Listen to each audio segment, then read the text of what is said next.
Hey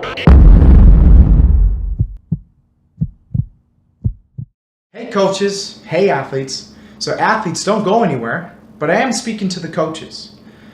Now, we've talked in the past, we've talked about making sure first thing we always look at is their spine neutral. Then, in the case of lower body stuff, what is actually causing knee deviation? It's the feet, okay? So the foundation of our tree. Now, those are still two things we want to be thinking about, especially when we're talking upper body stuff, because if they're arching to press, well, we know there's something going on here, right? It's not the fact that they're weak in their shoulders, it's the fact that their core isn't stable enough. Now, when we're talking in our shoulder presses or in our pull-ups or whatever we're doing, if we have problems, so we'll start with the press and then we'll talk into the pull. So if I'm trying to do a shoulder press and my core isn't tight, okay, I'm in trouble. But if my feet are doing something awkward too, and I'm pressing through my feet, especially in a push press situation or into a jerk situation or whatever it is that I'm doing, in those situations, if I'm pushing through my feet too, that could be a problem. So when you see an error happening, so again, if their shoulder isn't tracking appropriately, and let's say it comes out here, or they arch, or whatever's going on, let's say they're pressing this way. Is their spine safe? Yes. Are their feet fine? Yes. Okay. Now we can finally move on to saying something's wrong in the upper body. But, to backtrack, if this happens, what's happening in my shoulder currently is fine.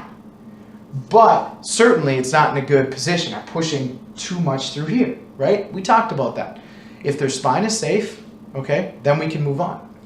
But we're having problems, okay? So, with the back, your shoulder, okay, your pressing muscles, they are stabilized by your lat muscles, okay? Waving hello with my lat. So, again, if we know my core is tight, and it's not tight when it looks like this, when we know our core is tight, your shoulder blade, okay, should move as your arm does, okay? That's where I'm looking next. What is going on at the shoulder blade? Because again, if my shoulder is out of position, and let's say I'm pressing this way, I'm not getting a whole lot of shoulder blade movement, okay? I need to make sure that my elbow is in line with my shoulder, that my hand is right on top of my elbow, okay? That way I know everything is set up so that if I press, that shoulder blade should move. Now, if the shoulder blade isn't moving, so you can see that my shoulder blade will come out in order to turn on the back of my body to support my shoulder, okay, when it's over my head like this. Now, if this isn't happening, we've got problems, okay? We need to make sure that our shoulder blade moves out as our arm comes up. Same deal in reverse, okay? If I'm pulling, okay, let's say I pull something down, my shoulder blade should start out in, so it's stabilizing my shoulder. It's not way up here, right? This is not the top of a position for me reaching over my head. It's here. My scapula, my shoulder blades are down, but they fan out, okay? Down, but it fans out. Now, even on a pull situation, my shoulder should return in this position, right? So, as I do a lat pull down or a shoulder press, it should be the exact opposite, okay? That's where I'm going to set my gaze after I know that their lower body is safe, okay? That their hips are safe. So again, if you got someone pressing, right, it looks something like this. My lower back is fine, but what's going on, okay? This is how they're trying to press. Their shoulder blade isn't tilted in the right position, okay? They're not getting enough external rotation, and it is in the shoulder blade. So how do we deal with that? Simple is certainly doing external rotations, but making sure that it's their shoulder doing the work and not their hands simply just throwing back. But if you're comfortable with this and your athlete's comfortable with it, you can guide their shoulder into the right line of attack. Now, Josh, That's great and all, and put your shirt back on, idiot. But what happens in a chin-up situation? What happens in a, let's say, a neutral grip position? So, chin-up situation or a neutral grip situation. There should still be shoulder blade movement, okay?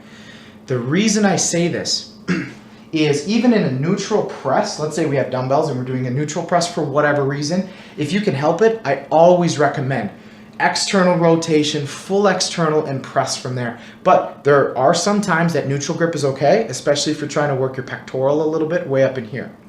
So, in this case, as I reach, I guess I do have to take my shirt back off. As I reach, you should still see movement in my shoulder blade, right? It needs to still be moving. And I still want to end up with my arm, even though I'm in a neutral grip, so my thumb has to be behind me, my arm should be relatively close to my ear.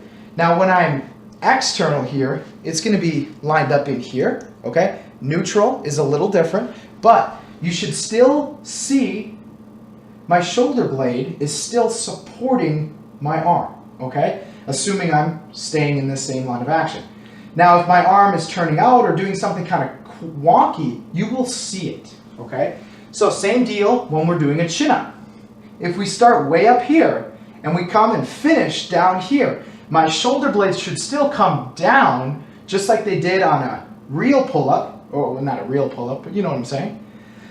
So palms are toward me, they should still come back, okay? And everything should still pinch together. So again, if this is a chin-up, this should be a neutral grip, right? It should look the exact same in reverse. So whether we're pushing or pulling over our heads, it should look the exact same. So if your athletes are having problems, where am I looking? I'm not looking at the symptom. This is what it looks like, right? I'm looking at, oh, they are just not externally rotating enough in order for them to press over their head. Now, that sounds great and all, but it is tricky. It is very hard to work at, and it's very hard to improve. So I recommend, rather than using weights, a really light duty band can really help, because it's just light enough duty that they're going to get a little resistance and they'll feel their pain if something's going on incorrectly. But again, you can help guide their shoulder blade. So we know that, again, our shoulder blade should slightly come out and rotate as our arm comes up, right? It rotates, our arm comes up. So it should rotate, so our arm comes down and it should rotate back into position, okay? So we can somewhat help this process. Very light duty, we're not trying to force it, but we can help guide them. Again, if they're comfortable with it, you're comfortable with it. We need to make sure that it's opening up as they reach, it's opening up as they close. When they're doing a shoulder press neutral, it should still move, it should still rotate as they press. But again, something that always happens when people are doing shoulder presses is this, right? They try to raise their shoulder blades up, but if my neck is that high, you can see I can't get a full external rotation. My neck has to be down, and you can help lightly pull by just dragging your hands on their shoulder. It can help pull it down. Then they can feel it. They should feel that their shoulder blades lock down and rotate out. So coaches, athletes, make sure the second thing you look at when we're talking upper body, after we've looked at their core, is are their shoulder blades tucked and are they tilting appropriately when we're pressing or pulling from overhead.